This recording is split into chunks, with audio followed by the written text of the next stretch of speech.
하나님이 하시는 일의 그 놀라운 비밀을 우리가 다 알 수는 없습니다. 특별히 하나님의 창조 경륜 또 구속 경륜, 우리가 이 경륜이란 말은 하나님의 일하시는 질서, 그것을 의미하는데 이 경륜은 우리가 가다할 수가 없습니다. 우리 인생은 우리 인생의 질서대로 또 우리가 아는 그런 논리대로 이렇게 살아가지만은 하나님은 훨씬 그 너머로 그렇게 이야기합니다. 우리가 창조의 경륜이다. 이 경륜이란 말을 쓸 때는 이미 우리 편에서 헤아린다는 뜻이 아니라 어쨌든 하나님이 하신다는 그것을 인정하는 가운데서 우리가 바라보는 것이죠. 왜 생성하고 또 소멸이 있는지, 왜 그렇게 모든 만물들이 각각 그렇게 다시 살아나고 태어나고 또 죽고 하는지, 이것도 참 창조의 경륜이라고 볼 수 있겠고, 무엇보다 철학자들이 많이 이야기했지만 이 코스모스, 조화가 뭔지, 이 조화, 이 철학자들은, 고대 철학자들은 이 조화를 찾아보려고 했거든요. 만물을 가만히 보니까 뭔가 조화가 있어 보인다 이 말이에요. 대칭성, 좌우가 대칭되어 있고, 뭔가 사람을 쫙 중간에 보면 양쪽이 같다 이 말이에요. 이런 조화, 이거 누가 줬을까? 뭐 이런 생각을 하는 거예요.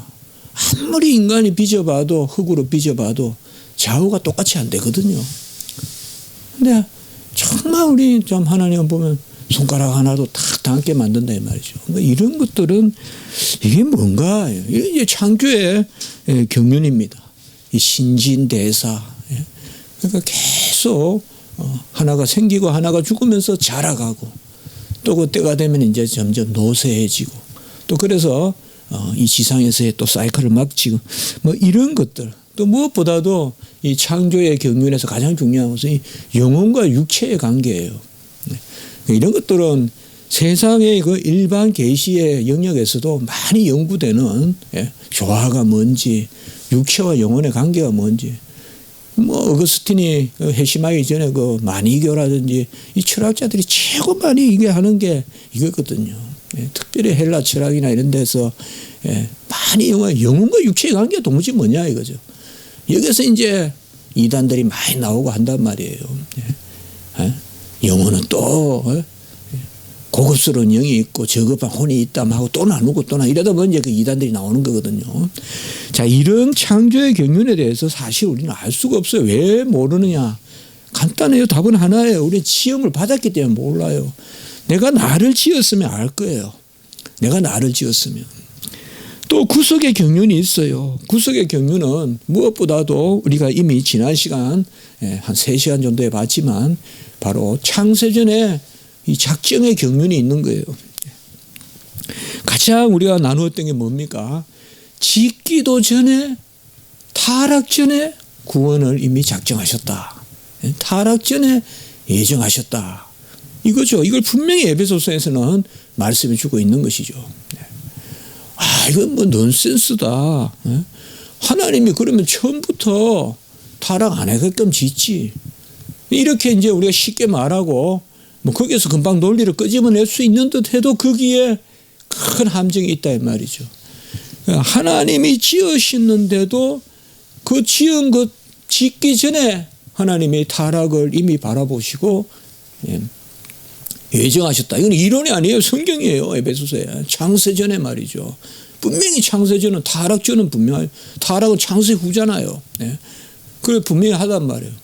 그럼 여기에서 이제 바로 구속의 그러한 비밀이 나오죠.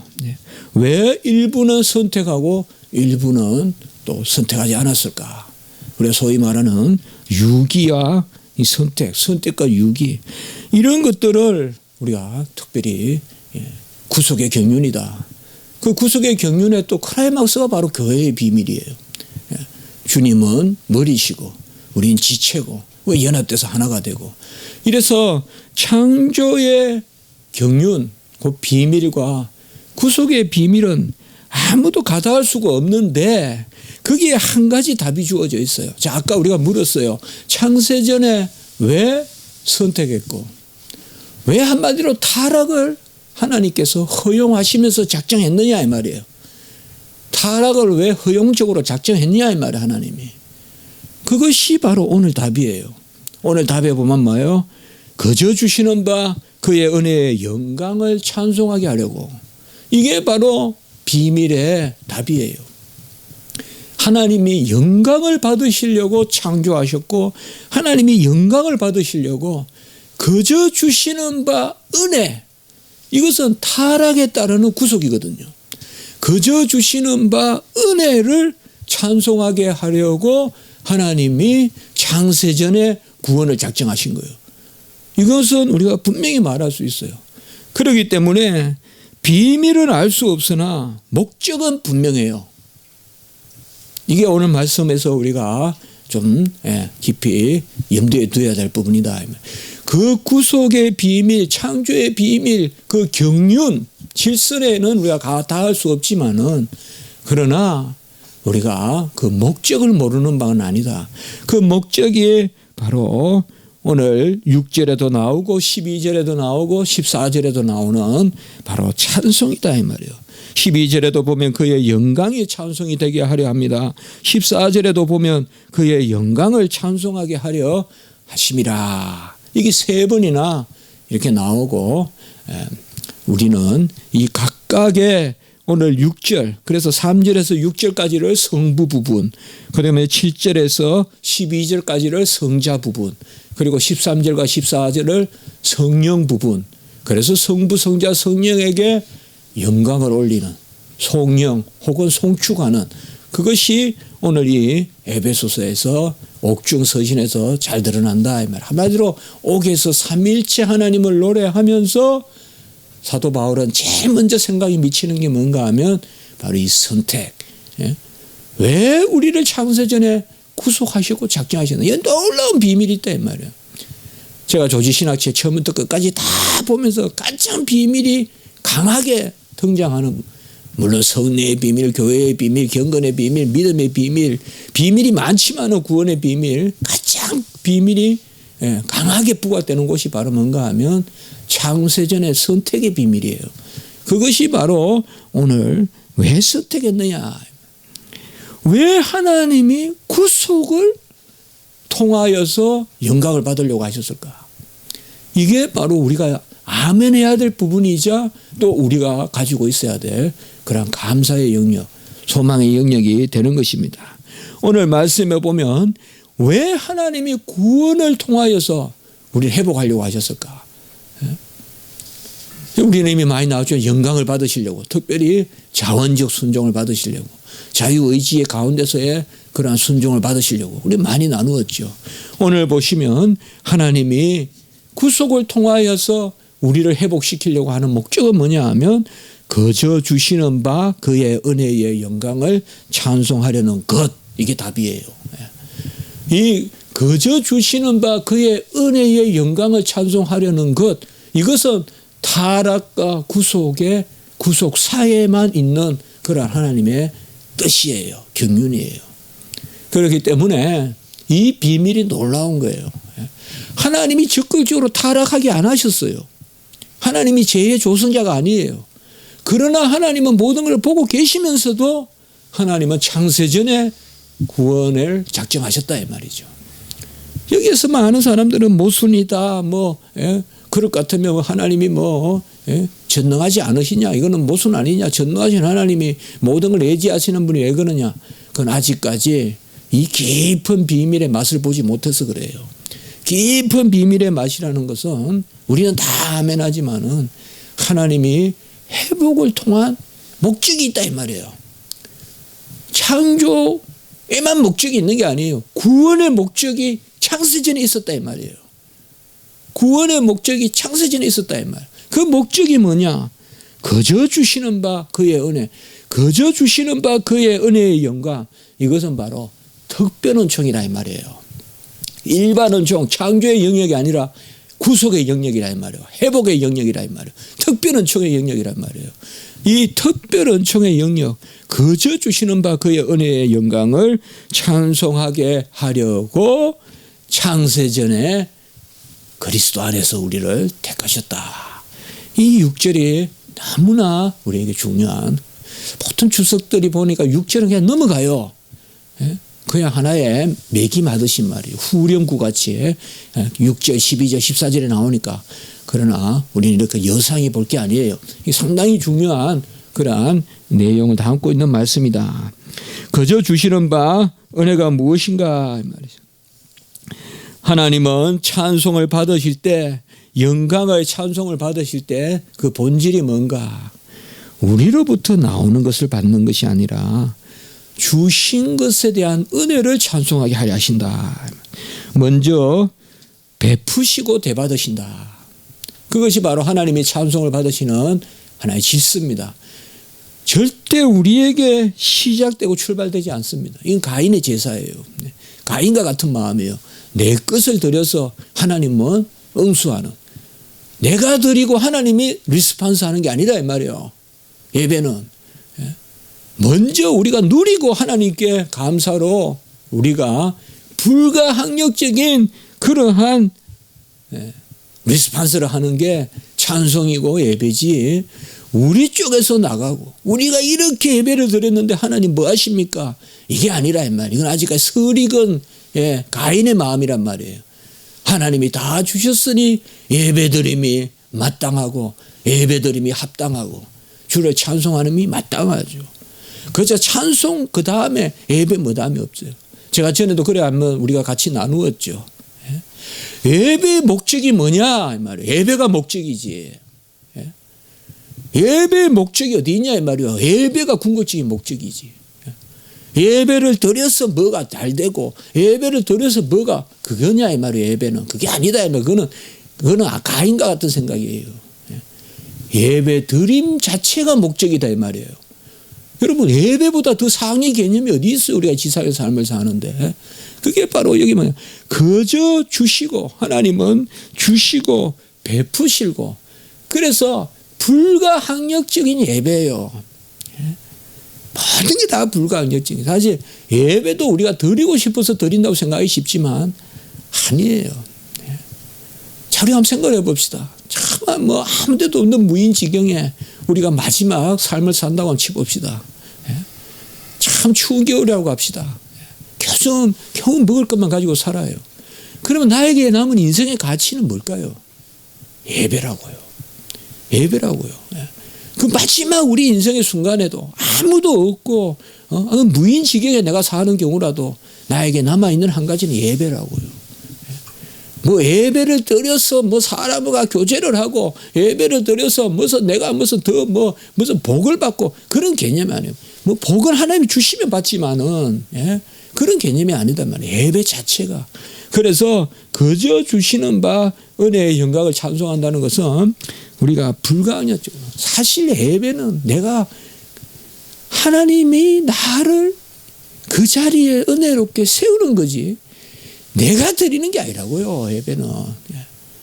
그걸 아셔야 돼요. 그러니까 우리가 예배 드린다는 것은 은혜 받은 거지, 은혜 받은 것이 예배 드린 거지, 뭐 예배 드려서 은혜를 받고 그게 아니라 이 말이에요. 사실 어떻게 보면 이미 예배 자리에 우리를 하나님이 그 자리에 놓는 자체가 벌써 은혜다 이 말이에요. 은혜 안 베푸는 사람은 예배 못 드린다 이 말이에요. 달리 말하면. 그래서 불가항력적으로 우리가 예배를 드리는 거예요. 그런 마음 없으면요, 누가 봅니까? 누가 어쩝니까? 혼자 자겠죠. 그러니까 우리가 스스로 두렵고 떨리고 항상 우리가 그런 의식을 가져야 돼요. 내 혼자 있을 때도 예배 드릴 수 있는 사람이 돼야 돼요. 사실 우리 그런 마음이 있어야 되거든요. 그게 바로 여기에 거저 주시는 바 은혜의 영광이다 이 말이에요. 자은에서 드리는 것이고 거저 주시는 바 그의 은혜는 무조건적 은혜고 바로 은혜를 하나님이 찬송을 받는다. 이 거저 주시는 바, 지난 시간에도 지지난 시간에도 나누었죠. 거저 주시는 바, 이것을 특별히 지난주에 5절에는 그 기쁘신 뜻대로, 그 기쁘신 뜻대로, 이것은 달리 말하면 무조건적 은혜, 무조건 은혜에 필히 우리가 빠질 수 없는 게 바로 예정이란 말이에요. 지난주에도 그렇게 말씀을 나누었죠. 무조건 은혜다라고 하면 애정이에요. 다른 것은 전부 다 공로가 개입되어 있어요. 그렇지 않아요? 한번 생각해 보세요. 무조건 은혜라 그러면 작정까지도 하나님이 하셔야 돼요. 그게 무조건이에요. 내가 뜻을 정했다 그러면 그건 무조건 아니에요. 이게 루터라는 알미니안의 생각이라고요. 뜻은 내가 정했다고 생각한대요. 그 사람들. 이게 알미니안이라고요. 뜻은 내가 정해서 믿는다고 생각하는 거예요. 그 다음에 하나님은 은혜를 베푼다고 생각하는 거예요. 우린 그게 아니에요. 우리 신학은. 우리는 뜻을 정하는 것도 하나님이 하시는 거예요. 그러니까 무조건적이란 말은 뜻을 정하는 게 뭐예요? 애정이잖아요. 애정이란 말. 내가 뭐 하나님의 자녀가 되어보겠다고 나선다는 게 아니죠. 그래서 사실상 전적 은혜 이라면 애정론이에요. 그런데 애정론을 믿지 않으면서 전적 은혜를 이야기한다. 칼바르트 같이. 그건 있을 수 없다 이 말이에요. 애정론을 부인하면서 은혜의 승리, 은총의 승리 그런 말을 할 수 있냐 이 말이에요. 앞뒤가 안 맞다 이 말이에요. 그렇지 않습니까? 예정론을 인정하지 않으면서 전적 은혜를 말할 수 있다. 그건 모순이에요. 예정론이 아니라면 내가 정한 게 되는 거예요. 내가 정했다면 정한 게 공로가 되는 거예요. 내 공로가 되는 거예요. 그럼 내가 결단해서 믿은 게 되는 거예요. 그게 무슨 전적 은혜예요. 내 공로지 벌써. 그래서 그저 주시는 바 그의 은혜다 이 말은 절대로. 그래서 저는 전적 은혜라면 예정론을 딱 떠올린다 이 말. 전적 은혜라면 예정론이에요. 다른 건 없어요. 다른 거 없어요. 정하신 자를 부르시고 우리가 바로 로마서 8장 30절에 정하신 자를 부르신다 이 말. 그것부터 시작되는 게 전적 은혜다 이 말이죠. 그저 주신다고 이야기했습니다. 그러니까 참 이제 우리가 하나님 말씀은 참 오묘하다 이 말이에요. 무슨 우리가 뭐 교리가 조지신학이 앞섭니까? 아니요. 성경이 있는 그 말씀을 조지신학 따라가는 거 우리 교리는 따라가는 거고 그렇잖아요. 우리가 배우는 게 이 말씀을 따라가는 거. 얼마나 오묘하게 이 말씀이 그렇게 새겨져 있습니다.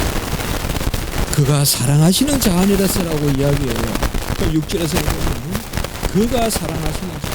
사실상 지금 성부가 주어가 되어 있지만 계속 지난주에 보면 3절 4절에 계속 뭐예요? 3절 4절에는 그리스도 안에서 5절에는 그리스도로 말미암아 계속 나왔다. 또 6절에는 뭐예요? 원어를 그대로 보면 말려 수동태가 사용돼서 그가 사랑받는 자 안에서 있는 그러니까 예수 그리스도 아버지가 사랑하시는 그 아들 안에서 우리를 사랑하셨다. 그래서 오늘 그가 사랑하시는 자 안에서 이 말은 예수 그리스도 안에서 계속 그리스도 안에서가 이제 나오는 거죠. 다메섹 도상의 경험이 중요하죠. 사도 바울이 이제 이런 구절들을 들어서 이것을 사도 바울은 부활하신 그리스도를 만났다. 그래서 그의 서신서나 이런 데 보면 그리스도 안에서가 많이 나온다. 이 그리스도 안에서라는 말은 주님 그 다메섹 사건을 빼고는 설명할 수 없다. 그러면서 많이 연구한 분이 우리 김세윤 박사나 이런 분들 연구했죠. 요새 논란도 있지만은 그 연구를 한 거죠. 그래서 박사학위를 받은 거죠. 우리가 이 옥중에서 지금 이 그리스도 안에서 그리스도로 말미암아 그의 사랑하시는 자 안에서 이것은 그저 그냥 수사가 아니라 이게 바로 사도 바울의 사도권이에요. 주님을 만난 거예요. 그러니까 그리스도 안에서 그 백주의 빛을 받아서 눈이 멀고는 사도 바울은 바로 하나님이 그리스도 안에서 나를 사랑하셨다는 것을 알게 됐다 이 말이죠. 그것을 여기에서 말씀해 주고 있습니다. 창세전에 택하셨어요. 뜻하셨어요. 그리고 우리를 부르셨어요. 이루셨어요. 그러면 뜻하신 분이 우리를 이루시는데 그 때가 차서 우리를 부르셨는데 이루시는데 그 안에 한 가지 사건이 있어야 된다 이 말이에요. 예수 그리스도가 우리를 위하여 다 이루시는 의가 있어야 된다 이 말이에요. 하나님은 뜻하셔서 이루시는데 이 하나님의 자비가 있는데 이것도 하나님은 바로 진리 가운데 하신다. 그게 그리스도 안에서 우리를 사랑하신다. 우리가 하나님은 사랑이라 할 때요, 어떻게 그 사랑이 우리에게 계시됩니까? 아버지가 아들을 사랑하시는 아버지와 아들의 관계가 사랑이에요. 그래서 사실 삼위일체 하나님은 사랑의 하나님이라고 우리가 말할 때 아버지와 아들의 관계가 사랑이고, 거기에서 우리는 사랑이라는 것을 처음 발견하게 돼요. 사실상 이 세상의 세속적인 사랑 말고요, 아가페의 사랑은 아버지가 아들을 사랑하시는, 그래서 아버지와 아들의 관계가 사랑이에요. 아버지와 아들의 관계가 사랑이에요. 달리 말하면 아들과 아버지를 함께 알지 않고는 사랑을 말할 수가 없어요, 우리는. 그래서 삼위일체 하나님만 사랑의 하나님이세요. 삼위일체 하나님만 사랑의 하나님이세요. 그 사랑이 얼마나 지고한 것을 보여준 것이 바로 아버지와 아들의 관계로 보여주셨어요. 영생 후 자녀됨으로. 그래서 그가 사랑하시는 자, 이 말은 이게 삼위일체 하나님이고 아버지와 아들의 관계에서 사랑에 계시되는, 이거는 역시 교리사 쪽으로 어거스틴에게 돌려야 돼요. 우리가 아버지와 아들의 관계가 사랑이다. 이것은 어거스틴의 삼위일체론의 가장 큰 주제예요. 아버지와 아들의 관계. 이 관계라는 말을 교리사에서 가장 전면적으로 쓴 사람이, 처음 쓴 사람이 어거스틴이에요. 관계라는 말을. 그리고 그 관계가 사랑이라 이 말이에요. 어거스틴의 글에 보면 사랑이란 말이 많이 나온다 이 말이에요. 한마디로 어거스틴은 뭐라고 생각하냐, 아버지와 아들이 함께 계신 가운데서만 우리가 사랑을 본다. 그러니까 아버지와 아들, 아버지는 아들을 사랑하고 아들은 사랑하심을 받았고, 그래서 오늘 여기 나오는 말씀에 보면 바로 엔토 에가페메노, 바로 완료형을 썼어요. 그래서 사랑받은 자 안에서, 우리 성경에는 사랑하시는 자 안에서 뭐 잘 설명됐지만은 우리가 시제로 보면 사랑받으신 자 안에서, 곧 예수 그리스도 안에서 우리를 구원하셨다라고 이렇게 말씀하고 있습니다. 요한일서 4장 15절에 보면 누구든지 예수를 하나님의 아들이라 시인하면 하나님이 그의 안에 거하고 그는 하나님 안에 거하고, 4장 15절에, 그리고 16절에 보면 하나님은 사랑이시라 사랑 안에 거하는 자는 하나님 안에 거하고 하나님이 그 안에 거한다. 하나님 안에 거한다 이 말은 삼위일체에서 쓰는 용어예요. 하나님 안에 거하고 아들이 아버지 안에, 아버지가 아들 안에. 이게 요한복음 1장 18절은 품속에 있다고 말한 거예요. 아버지 품속에 독생하신 하나님을 표현한 거예요. 우리의 사랑은 바로 그 수준의 사랑이에요. 그러니까 아버지와 아들의 관계에 우리가 들어가는 거예요. 그래서 하나님 아버지와 우리가 하나가 되는데, 우리도 하나 되게 하소서. 요한복음 17장 21절에 하나가 되는데 어떻게 되느냐, 필히 아들 안에서 사랑이 돼요. 그러니까 우리가 또 그리스도의 연합을 이야기하는 거예요. 바로 오늘 여기의 말씀에서는 그것을 말하고 있어요. 시간이 돼서 뒷부분 잠깐만 보겠지만, 은혜의 영광을 찬송한다라고 이야기했어요. 은혜의 영광.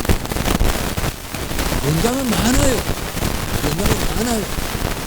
창조의 영광도 있고 존재의 영광도 있어요. 순전한 존재의 영광도 있어요. 그러나 오늘 여기 말씀은 은혜의 영광을 말씀으로 있습니다.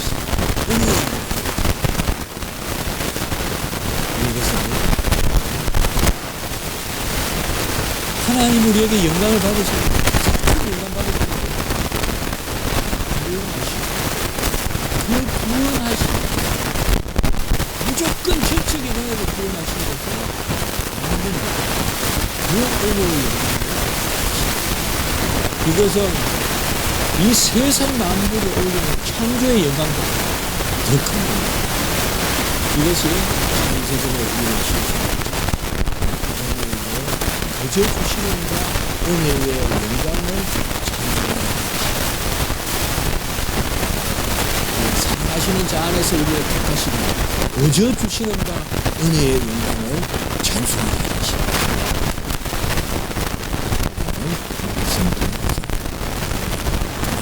지으신 목적이면 구원하신 목적입니다. 그래서 대사를 기도드리겠습니다. 걸어가고 자비로우신 하나님 아버지, 내 영혼아 송축하라. 주 여호와를 송축하라. 하나님 아버지여, 우리가 하나님께 영광을 올리고 송영하고 찬송을 올리는 이것이 하나님이 우리를 지으시되 구원하시는 전적인 무조건 베푸시는 은혜의 영광인 줄을 믿습니다. 주여, 그리하여 우리의 죄가 오히려 하나님께 영광의 도구가 되는 줄 믿습니다. 우리를 구원하시고 우리가 아버지여 도무지 어찌할 수 없는 저희들을 사셔서 아들 안에서 사랑하시는 자 안에서 구원하여 주셨사오니 주여, 이 은혜 가운데 저희들이 머물게 하시옵소서. 오늘 한날 예배 가운데 은혜를 베풀어 주시고 우리 주일학교 우리 전도사님 또 설교하시는 목사님 또 다 지켜주시고 우리 부서들 보호하시고 또 예배 가운데 우리 성도님들 가는 걸음 지켜주시고 십자가 지기 교회 하나님의 교회 우리가 예배를 불가항력주로 드리는 이 예배 드림이 은혜가 되고 예배 자체가 곧 목적이라는 것을 우리가 기억하고 하나님께 영광을 올리는 그런 자리로 저희를 인도하여 주시옵소서. 구주 예수 그리스도 이름으로 감사하며 기도드리옵나이다. 아멘.